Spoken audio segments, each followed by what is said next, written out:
বন্ধুরা সবাই কেমন আছো? আশা করি সবাই ভালো আছো। আর ঠাকুরের আশীর্বাদে আমিও খুব ভালো আছি। তো দেখো অনেকদিন বাদে আবার এলাম একটা রান্নার ভিডিও নিয়ে।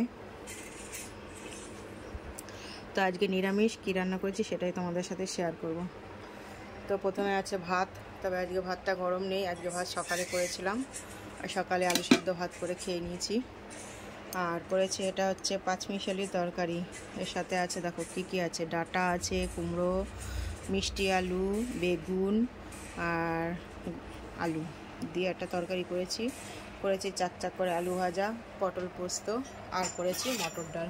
দেখো মটর ডাল। তো যেহেতু আজকে নিরামিষ, এবার অনেকে হয়তো ভাববে আজকে বৃহস্পতিবার কেন নিরামিষ, আমরা তো শুক্রবার নিরামিষ খাই। তো ব্যাপারটা হচ্ছে আজকে আমাদের ঠাকুরের মানে বড় মা, শ্রী অনুকূল ঠাকুরের যে স্ত্রী আমাদের বড় মা, তার আজকে জন্মদিন। সেই উপলক্ষে আজকে সকলকে নিরামিষ খাওয়ার আদেশ দিয়েছেন, তাই সেই হিসাবে আজকে আমাদের নিরামিষ। আগামীকাল শুক্রবারও আমাদের নিরামিষ হবে।